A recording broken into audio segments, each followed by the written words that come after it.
समाचार अब तक, सत्य का साहस। नमस्कार, मी नेहा आणि आपण बघत आहे समाचार अब तक। बघूया आजच्या काही ठळक बातम्या। जागतिक कर्करोग दिनानिमित्त कॅन्सर रिलीफ सोसायटीच्या राष्ट्रसंत तुकडोजी कॅन्सर हॉस्पिटल आणि रिसर्च सेंटर नागपूरच्या वतीने जनजागृतीसाठी भव्य रॅलीचे आयोजन करण्यात आले।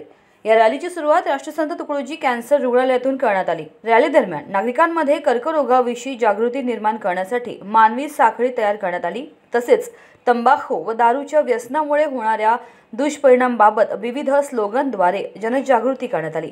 यावेळी कर्करोग प्रतिबंधासाठी विशेष पथनाट्याचेही सादरीकरण करण्यात आले। या रॅलीमध्ये Indian medical association Nagpur branch, आयुर्वेद महाविद्यालय, नर्सिंग महाविद्यालयासह अनेक सामाजिक संस्था, डॉक्टर्स, नर्सिंग स्टाफ आणि विद्यार्थी मोठ्या संख्येने सहभागी झाले होते। यावेळी उपस्थित तज्ज्ञांनी कर्करोगाचा धोका कमी करण्यासाठी तंबाखू आणि मद्य सेवन टाळण्याचे आवाहन केले।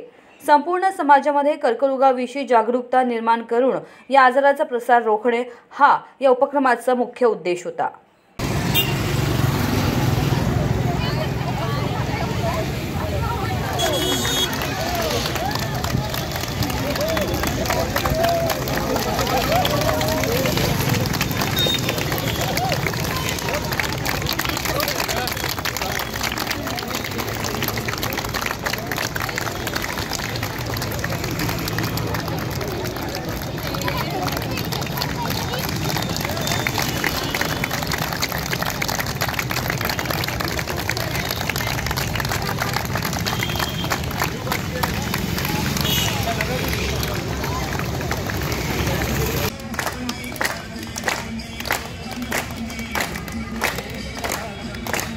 शाम के पार्टी में आना। नहीं यार, क्यों नहीं पीते तुम? यार तुमको तो पता है कैसे